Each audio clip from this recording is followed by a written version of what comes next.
Good evening, sir. So, gagawa tayo ngayon ng form and registration gamit ang VS Code Studio. So, let's start. So, first, make a form that you want. Then, drop to table.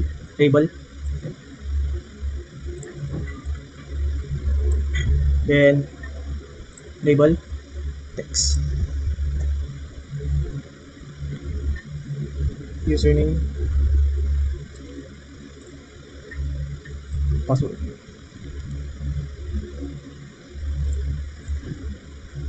Then, font.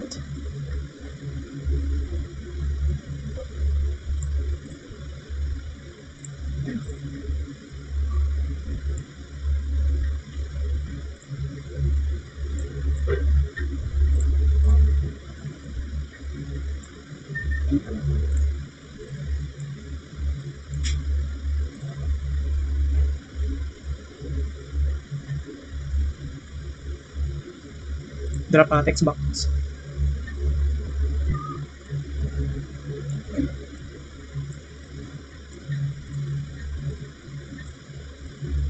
Then, first text box is border style. Then, font.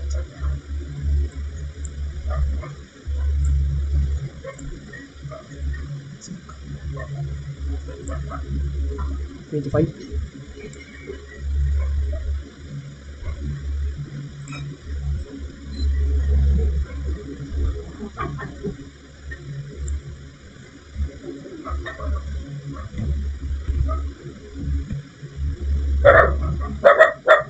And password.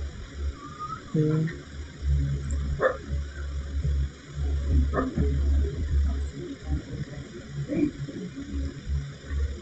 password. Then,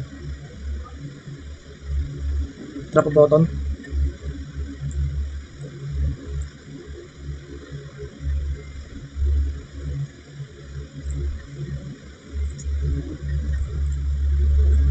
$14.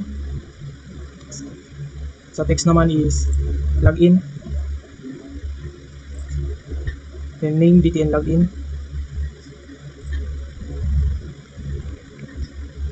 Login. And drop a button again. Set natin sa text. Sa text naman is create an account. Font 9. Then name BTN create.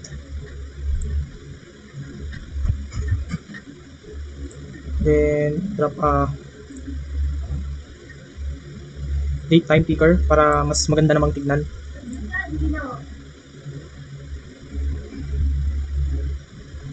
Font natin is 9, 13. Ayan, sa daytime picker naman is enable false natin. Yan. Ayusin lang natin, guys.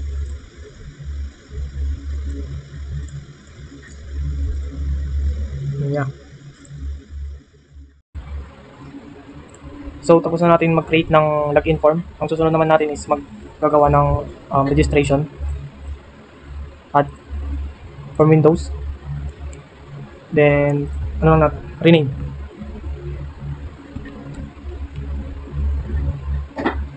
Add. So, ito na. So, let's start the designing of the registration form. So, first is registration account from Google.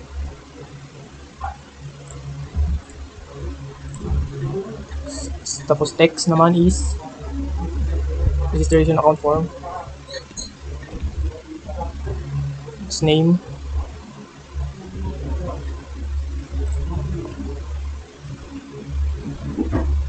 Tapos start position, center screen, maximize false. Then drop a label na tayo.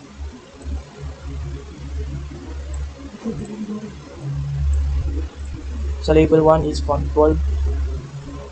Ay.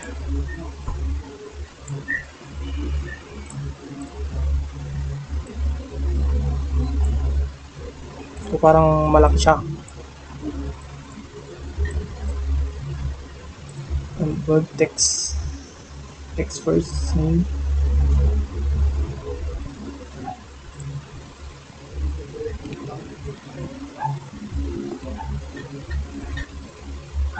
First name, then copy lang natin. First name, last name.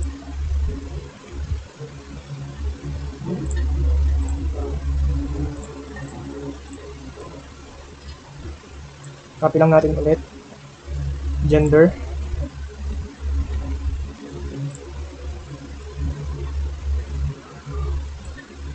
Ayusin lang natin. Copy. Is birthday naman, susunod. Birthday. Copy this. Susunod naman is email. Copy ulit natin, paste.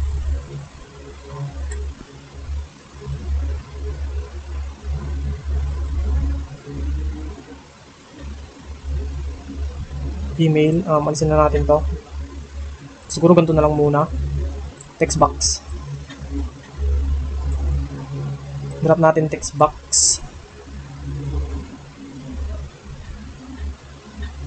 Then, so dagdagan pa natin to. Paste natin. Ano kaya pwede ilagay? Email na username. Copy. Tapos password. Copy ulit natin.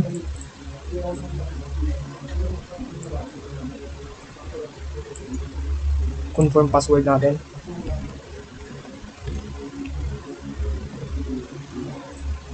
Then tapos drop na tayo ng text box. Text box. So, dito na lang siguro. Then first, text box border style. Single. Then font 14. Then TPL 0. Name txt name.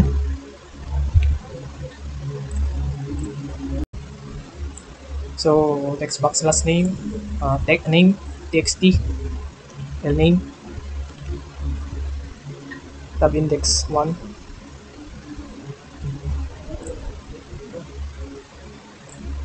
gender, combo box for gender, font 14.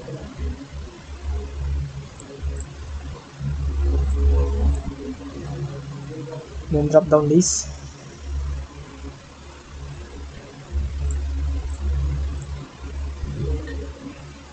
Text tab index 2. Index 2's name CBO.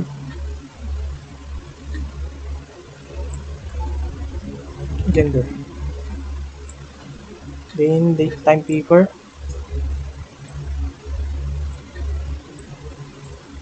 So yan, font 12.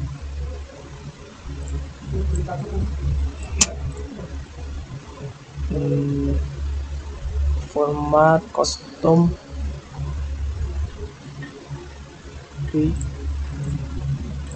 Custom format. MM, DD, and YYYY. Then tab index 3. Text box for email. Text box, asan ka na? Text box for email, border style. Border style is fix single, that's 14 font. Then 14 max length 100. Then tab index for name txt. Email sa username naman text box again. Username border style ganun pa rin, inaano ko lang font 14. Then tab max length is 50 din, tab index 5. Then name txt username. Then second copy natin for password to guys. Password, then text box name password. Tab index 6. Yung copy ulit natin.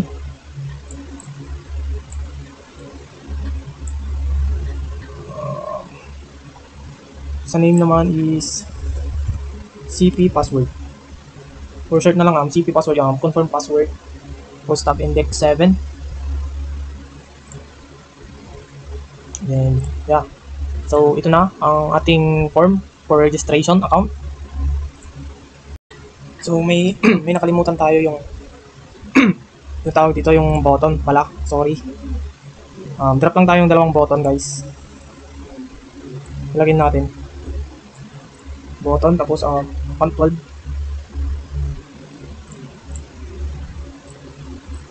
Text. Saan yung text? BTN. No, hindi. Registration account.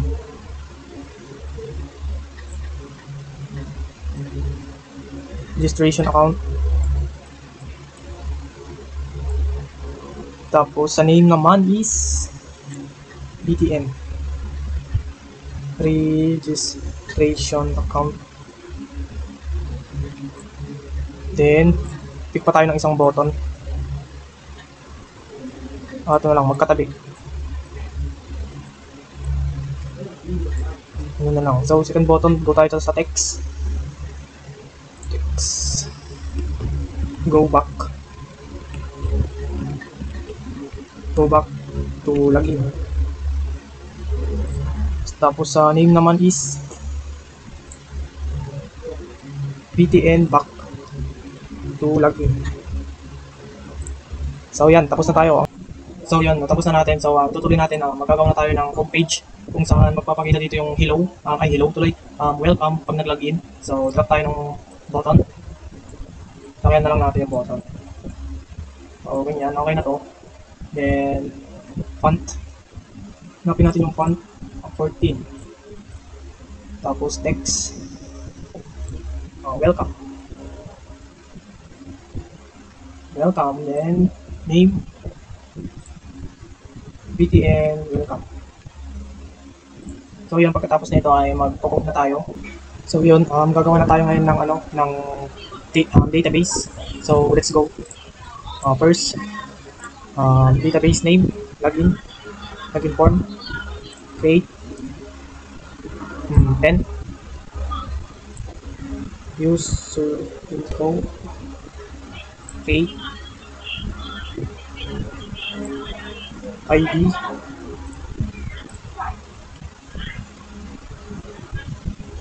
first name, last name, gender, birthday, email,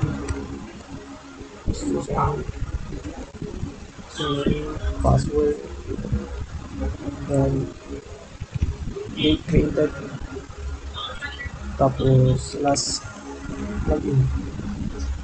So yung ID natin is naka primary key. Tapos lagyan dito natin ng 10, varchar 50 50. Bar chart natin, 50 din, gender, 50. Birthday, 10. 50. Or ano na lang, 100. Bar chart, 50. Password, 50. Then bar chart, 50 din. Tapos, current time, stamp. Bar chart, last login, 50. So, yon okay na. Then, save natin. So, ito na yung ano natin, yung database natin. So, hello. Itutuloy natin yung pag-load sa may homepage natin para maging okay na siya. So, let's start. So, dito sa may homepage, ito lang yung code natin para lumitaw yung welcome. So, yung sa may login. So, this dot type, close and open parenthesis, and semicolon, login form. Tapos, form 1, then equals new,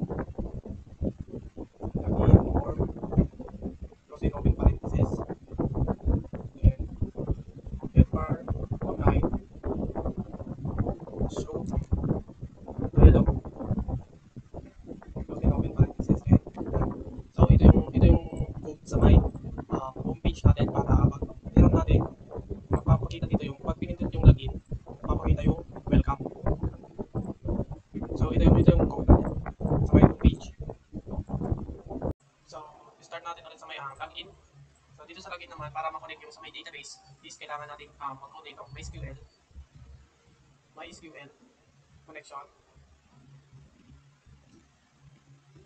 SQL connection equals new MySQL connection, tapos ito, ganyan, data source equals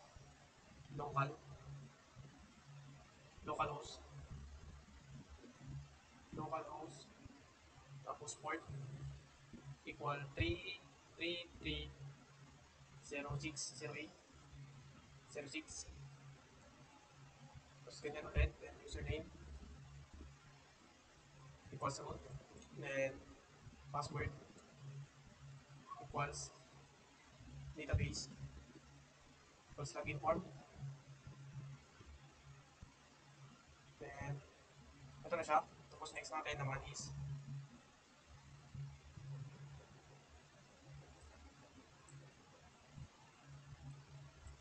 MySQL command, then MySQL data reader MDR. So ito yun. Ito yung kailangan natin para makakonect. Ito yung kailangan natin para makakonect doon sa may database natin. At kailangan din natin ito dito sa may login is hide, close and open, semicolon, registration account. Dito is para kapag nag-registration na magpunta ka sa login form, tapos form 3 equals new, wait lang, new registration account form, close, tapos fr3 dot show dialog, close, ganyan. Tapos itakita na para kumbaga parang kapag nag-registration ka, mapupunta ka sa may login. Tapos yung nag-registration ka is yun yung ilalagin mo para makapasok ka dun sa may homepage. So doon naman tayo sa may registration form. So kung napapansin nyo, ang dami kong error dito kasi naayos ko, hindi ko magawa.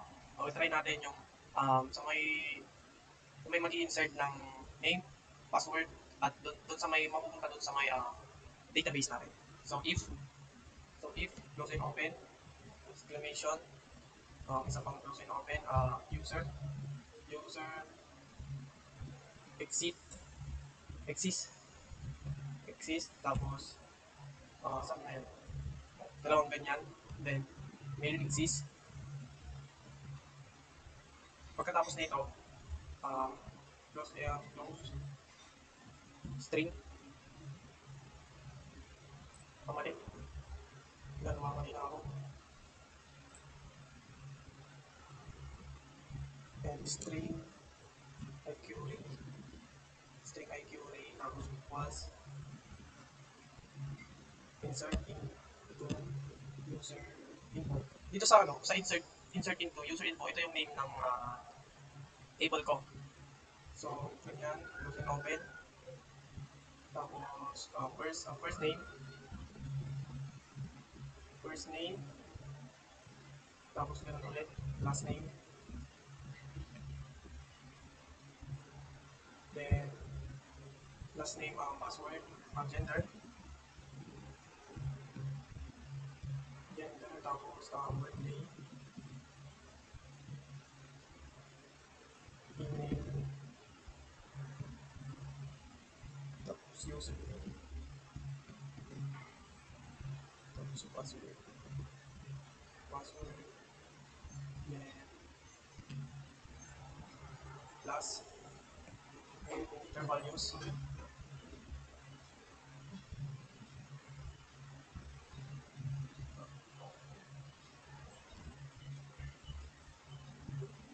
tapos name, name, bill name,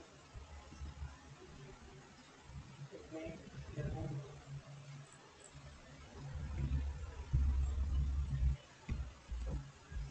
at gender,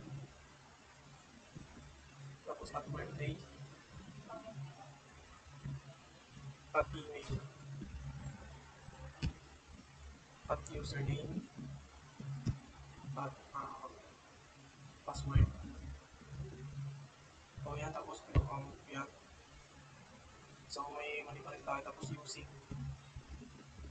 close and open bar command database equals yung SQL command, tapos if IQA connection, tapos okay. Tapos command database parameter add with value, tapos close fname,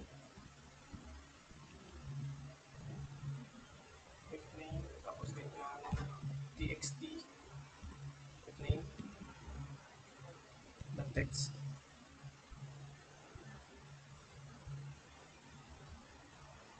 data ay kulang ng ano parameters pala, kaya pala may mali. Then copy lang natin,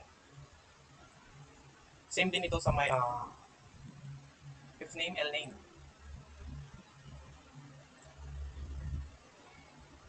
txt lname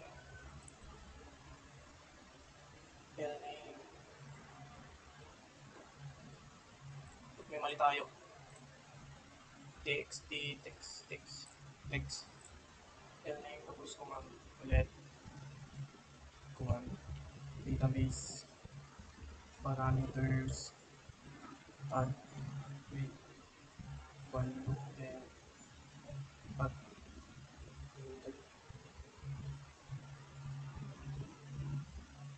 gender, tapos cbo text command, tapos add with value, tapos gender birthday naman, birthday date type figure, date type figure 1 dot value dot date, command parameters add weight, Then susunod naman email. Email, then text. TXT, email. Text. TXT, email, text. Email, and command ulit. Command database, parameters. Dot add. Susunod naman email is username. Username. Then username, txt, exe, ay hindi, txt user dot text. Ba't mali? Ba't mali na naman? Text pala, sorry. Command database, parameters, at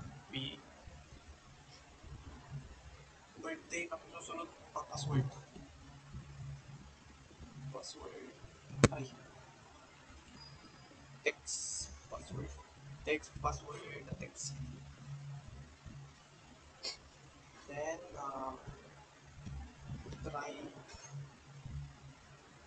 Closing open parentheses. Command database. Text, query, then message box. Message box that show.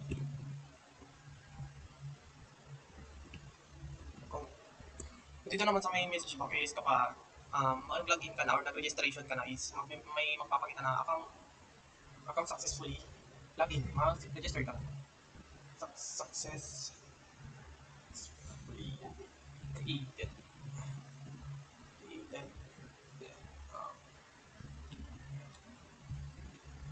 success message box button. Okay. Then message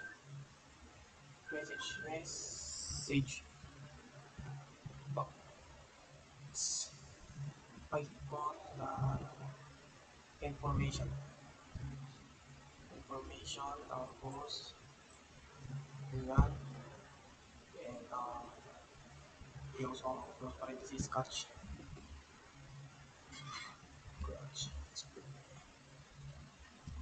ay wait lang expectation x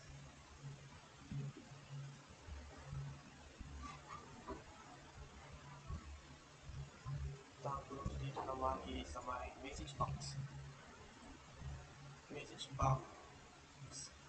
that show aray basta meron na dito try command with expectation may error pa rin message box at insert command expectation try command message box icon correction error catch expectation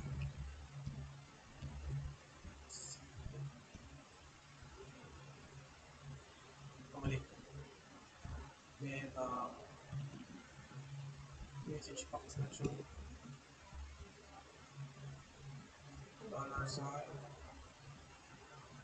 error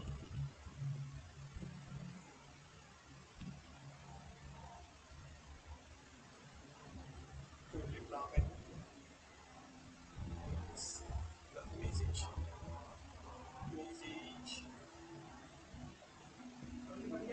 tapos database message box buttons okay ito mali okay message icon message box error so okay na dito then yun to okay so dito sa may registration form is ano siya then click natin dun sa may sum Tayin lang natin. Start. Then, search natin phpMyAdmin. php ay localhost. Localhost. phpMyAdmin. Hintayin lang natin.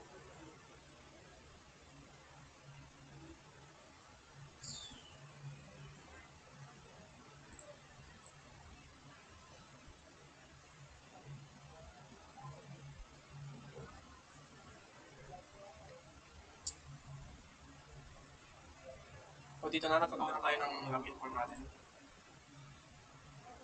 Dito yung my user info. So, start natin kung paano